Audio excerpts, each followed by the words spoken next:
Hey, before we get into today's episode, if you're a podcast host or guest, listen up. I've produced over 200 podcast episodes and guested on 50 podcasts just in 2025 alone. And let me tell you, nothing grows your audience or builds trust faster than being in front of the right listeners. That's why I created my podcast tour offer.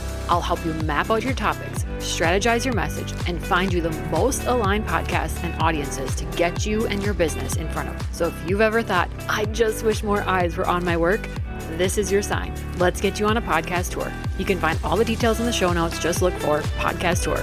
Now let's dive into today's episode.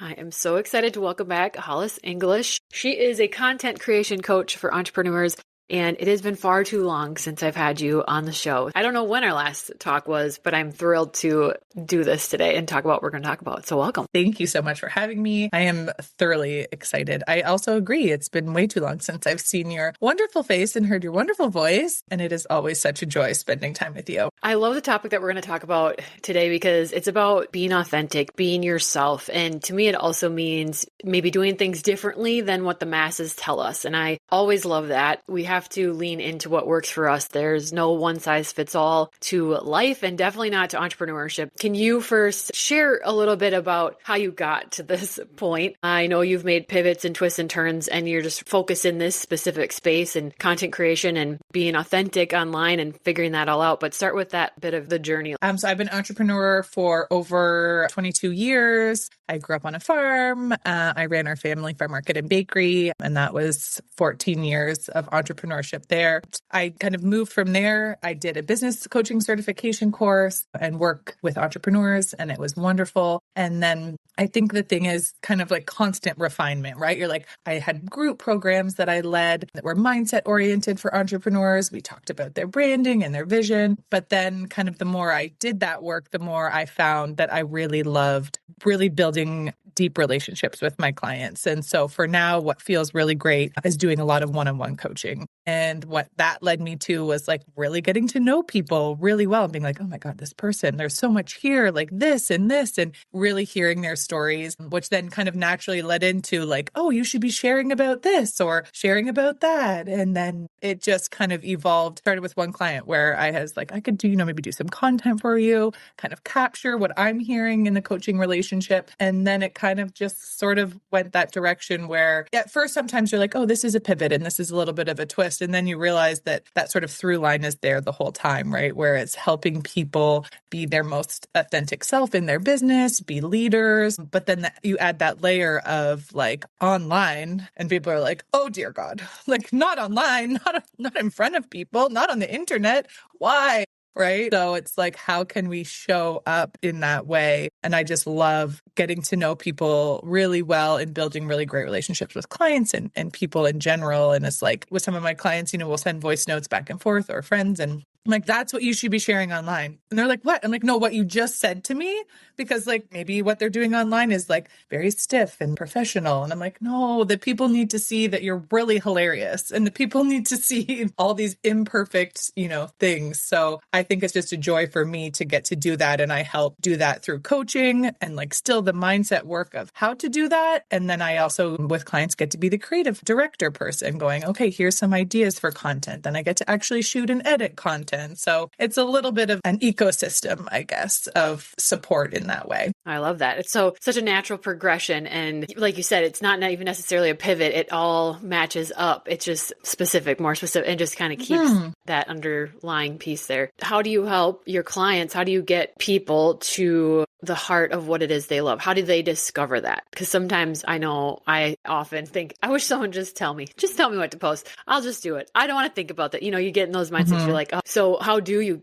get your clients to that? I think it's a great foundation in building relationships. What I think I do naturally without even thinking about it, but it has to be a state of comfort, right? Like if you're working with somebody or, having any kind of relationship with them, you really want to establish that safety and that trust. And so probably one of the very first things I do when I'm talking with a client and what I do online is also vulnerably sharing or putting ideas out there. So it shows that they're not the only person like out on this ledge, right? And I have found that that is something I enjoy doing is chatting and talking and sharing behind the scenes or whatever that looks like, right? You want people to feel less alone in putting themselves out there. And so I always aim to try to express that to clients directly and on social. But then also whenever we're working together, it comes down to discovering a little bit about their story. Like even in that, when you asked me that like 1 minute clip, right? It's like, okay, let's go deeper with that. Okay, you used to be a teacher.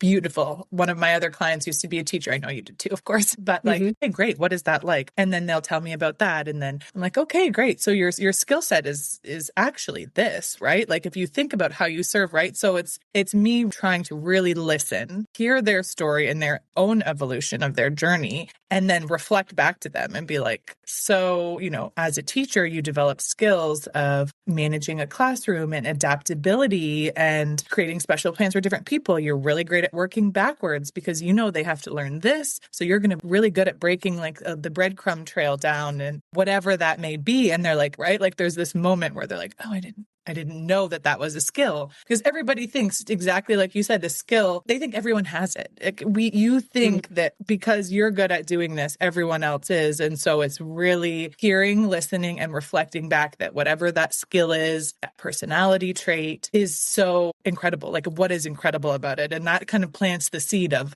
one, this is what that magic sauce or whatever is about how I help my clients. That is what it is. But then the second piece I think is permission to like double down on that and be like, this is what I like. This is what I'm good at. This is how I want to help my clients. I was like, okay, great. Let's talk about that. Right. And then once they get that kind of foundation, it's like, well, okay, I can just talk about like you helping people with podcasts. Great. I love this. I want to talk more about this and be like, great, let's hear it. Absolutely. It's like pulling back the layers of an onion is kind of what you're describing. And then also we are so close to it. So sometimes it takes that outside person to say, hey, you just said this is not something everybody is good at, or this is unique, or this is a special skill. And those light bulb moments, I have had them too, where I'm like, yeah, not everybody does know how to do this. Why do you think sharing more content like this and showing up online like this in their business actually is the thing that brings more success, clients, customers? Why do you think that is? Because people, they can sense authenticity. You can sure,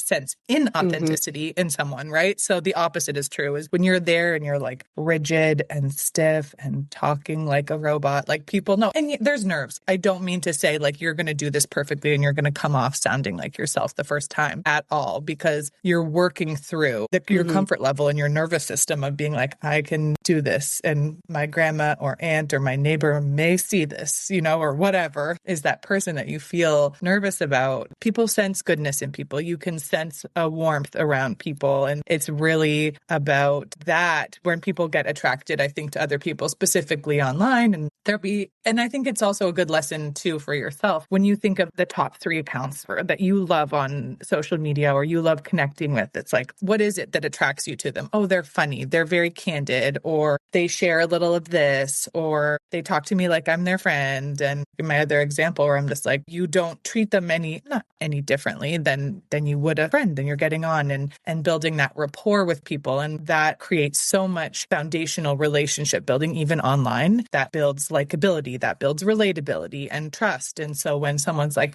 I need help with the podcast, and everything I hear Candace talk about, or I need help with X, right? It's like, you want to be top of mind in who they feel comfortable going to. Yeah. I think about how you just said, you might not the first time show up like yourself, because it is new. I mean, 8, maybe 10 years ago now, showing up online, and my MLM coach at the time, who's a friend of both of ours, saying, you got to speak on your stories. You got to do a video. And that to me was terrifying. And I told her no for the longest time. And then I did it. And I know what I shared a quote from somebody, and it was like 3 seconds. I clicked it off and I dove away. So obviously that's not how you would, hopefully not how I would be in real life. If you saw me, maybe a little bit, but it took time to sort of learn that version of yourself 100%. and get comfortable with it. Yes. What are other things people can do? And maybe it's just amounts to just doing it, ripping the Band-Aid off. But do you have any other tips or advice for working up to that? Working through that. First, I will say my first time I ever went on Instagram stories, I remember very specifically, it was March of 2020. I remember because I wanted to vomit like everywhere. Yes. And I was like, I can't do this. I can't do this. Oh my God. And then I remember walking up the stairs of my house. There's a window in my stairwell and the lighting is nice. And it was like the only wall I could find that my kids hadn't colored on. And so I like sat on the stairs by the window and was like, you can do this. You can do this. You can come on and say whatever I said. It is an evolution and it is a skill. So I definitely think in terms of tips that the repetition always wins above and beyond. And whether we like it or not, you know, as entrepreneurs, most of the time we are part of the brand and we are part of the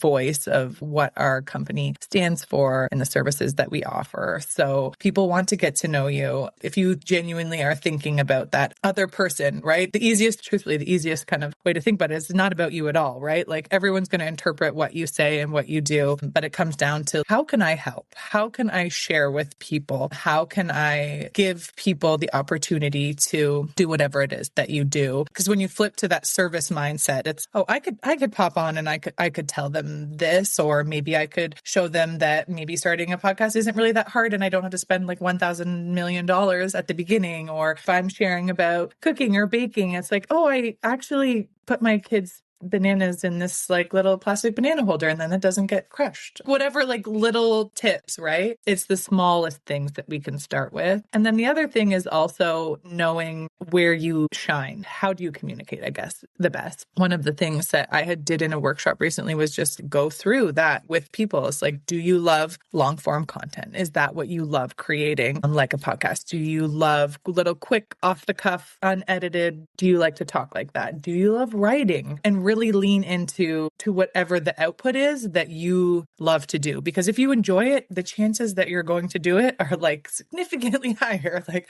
I'm terrible at email marketing. I send emails like 3 times a year because I hate, and I only have recently recognized it, sitting down and actually writing it out. But it's like, I can hop on stories or chat or do this multiple times a week or day because it feels easy to me. Lean into where it feels easy and then start to work at the skills that don't feel as comfortable. That's a great point. And I've met so many people through the last year. The podcast where I put myself on, I connected with so many people, which was amazing. But things that stand out that connect with what you were just saying is I talked with a gal who had a podcast, but she does SEO. So it's websites and blogs. So that's heavy what she does. Somebody else that spends most of their time marketing on Pinterest. Somebody like just the different avenues. Like you said, what do you like? And there's no right or wrong. And some people that are far, far into their journey and maybe have a couple people that work for them, they're probably on every single platform. But just know that nobody started like that. And 100%. We have to start with the parts we like. And then when those get easy, you add another or you don't if you don't have the space for it. But that's something that stands true, which kind of brings me into my next question too. Showing up in your business and social media or whatever platform, like you mentioned. For me, I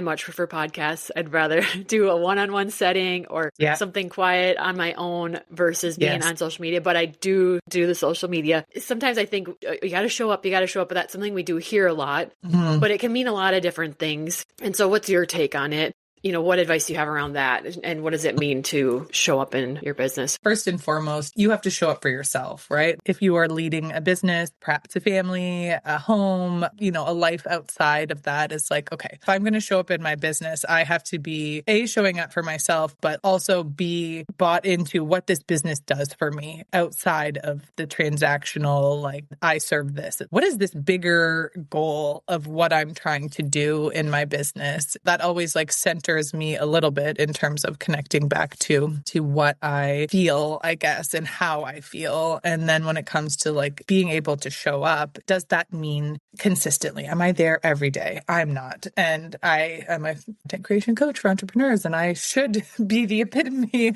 of what that looks like and showing up daily. And honestly, to me, it's about adjusting your capacity to the season of life that you are in, to the day of the week, whatever is happening, you know, that time. time. And to me, it's always about showing up authentically as consistently as you can, but it doesn't mean it's an invitation into your whole life, your whole world. One question I work with clients on is, what is true right now in this moment? It's like, overall, I might feel really heavy. I might be really crappy. Things aren't going my way or at large. And it'd be like, okay, but what is true right now? How can I be authentic in this moment? I'm having a really great cup of coffee. Okay, perfect. Can I share about that little snippet of authenticity? Because in the show up kind of mantra, does that mean showing up and faking it and being like, things are great, or when you don't feel great, or when you're feeling really awesome and you're like, oh, I shouldn't post, or we just are constantly self-editing, I think, in real life. And then we do that even 100 times further when we're online, because there's a paper trail, right? Oh, you said this, you did this. And I'm going to show up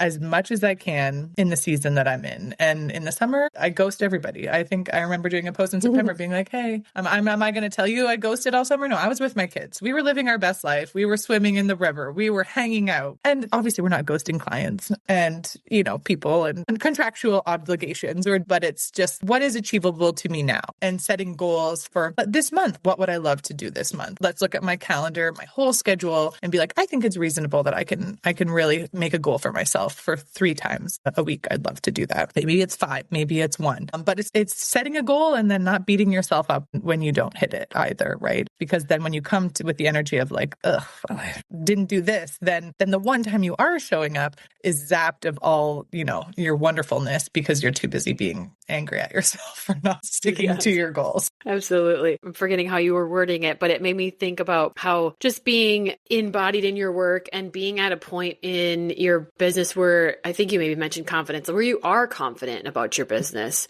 Yes. That's a huge difference too, doing the work, whether it's to get more specific in your business or finding the part that really lights you up and leaning towards that. I know for me, it took time. I was doing virtual assisting. I did some work for you. And then it was like, no, it's podcast. And then that became clear. And then podcasting in general felt too broad as well, because there's so many avenues of it. And so then it, in the last year and a half, it's really been in the helping people guest on podcasts strategically as a way to grow their business. And so that has felt really great. But for me, that took time, as in like 2 years, 3 years worth of time. And I never want to skip over that can sometimes be hard. And I can look back and see there's times where, you ghost or you don't show up, but underlying pieces that I didn't feel clear or confident in what I was doing. And then once you are, and you are more embodied in your work, and you're like, I know this offer is so impactful. I know whoever signs this is going to help them. It's so much easier to show up. Yes. Oh my God. What I'm doing after 22 years of entrepreneurship and 40 years of life is just like one big long line of like, oh, you did this. Okay. And then university, you did this. You took this program. You worked that side job, blah, blah, blah, that eventually leads you where you are, right?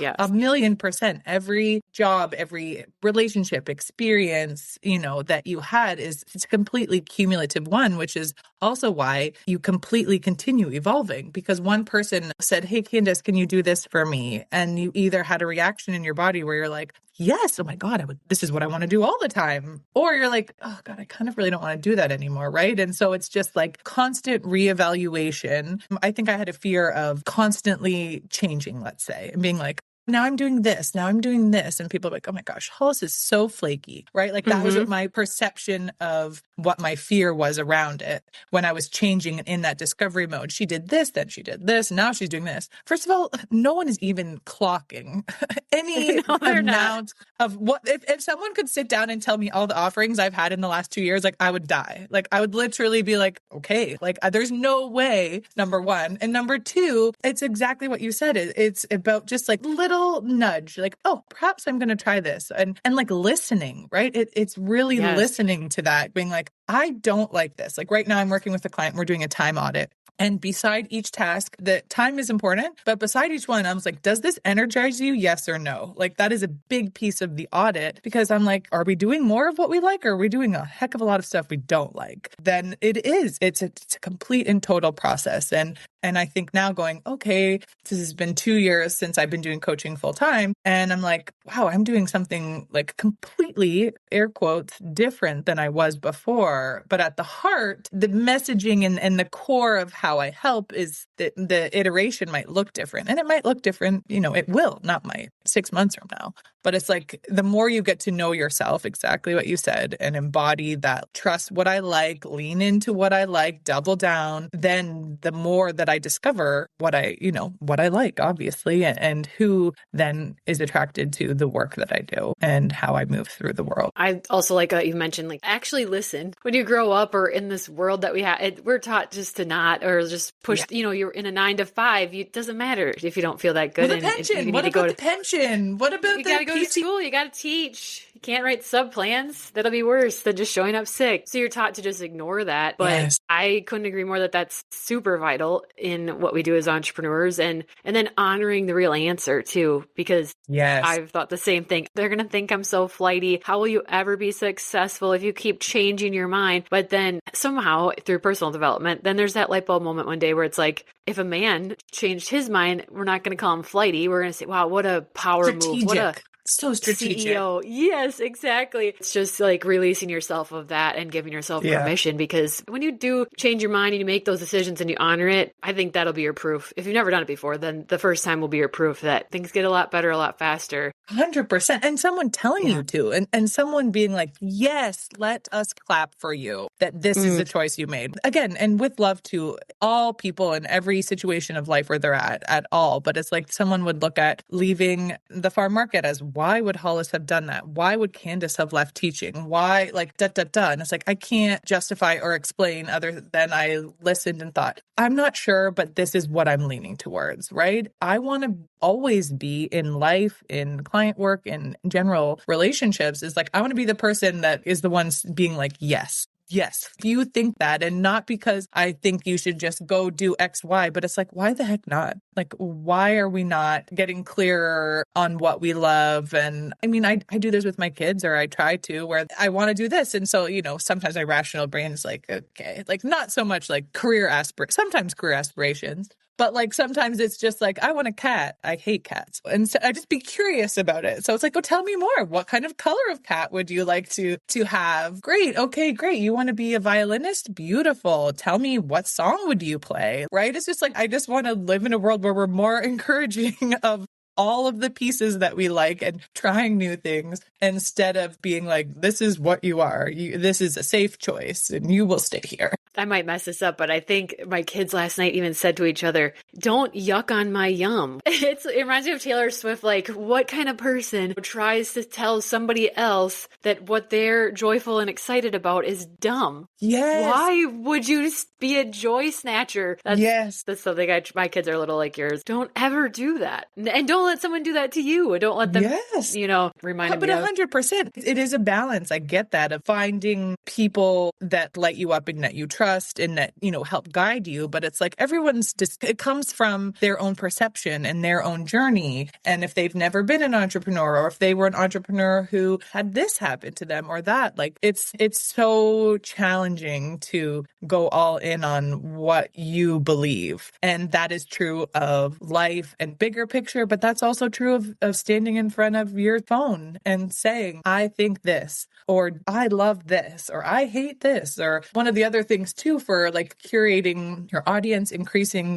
the trust and reliability, is sharing opinions. And there's lots of opinions going on in the world about lots of different things, but you can also be like, I don't like coffee. I don't drink coffee. And they're like, you have 4 children. How do you not drink coffee? I'm like, I don't like how it tastes. I don't know. I've never, right? Or I like hockey over basketball, or I like whatever, right? If you think about it, any relationship you ever built, a friend at school, university, whatever, is like, it was built in those very small moments where you met in the hall and you had oh, cool, running shoes. Okay, cool.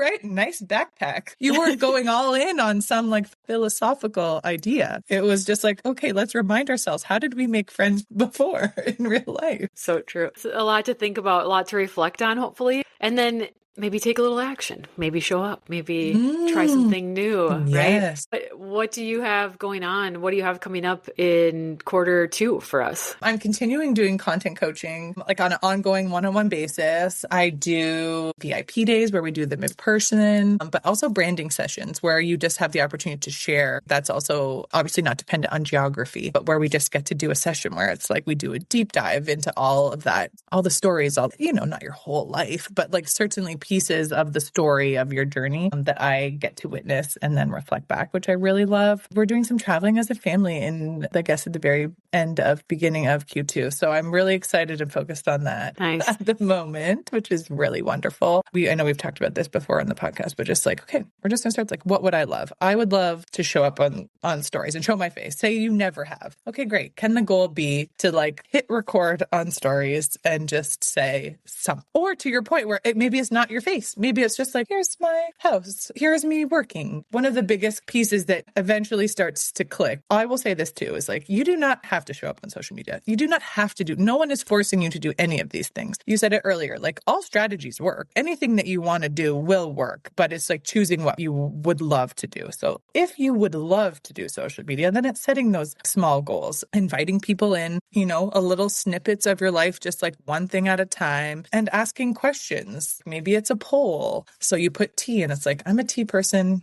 Are you a coffee person? Like maybe it's that. And it doesn't have to be earth-shattering news to connect with somebody, to encourage yourself to do one little task, because the more that we do those tasks, obviously the repetition shows up and then you kind of get some traction of what feels great. And then you'll hit seasons where you're not doing those things. And that's okay too, but it's just it's a skill to fall back on. Perfect. That's what people can go do right after this. They can set some goals if they want to choose to use social media. Yep. And tell us, where can they find you? On Instagram is the best. When I'm showing up my best on Instagram, it is hollis.coaches.entrepreneurs. And I'm there sharing different things, but always love talking about authenticity and entrepreneurship, all of the pieces of the puzzle of how to bring your best, most in real life self to the world. I will link that in the show notes. And thank you so much for being back on again. Thank you so much for having me.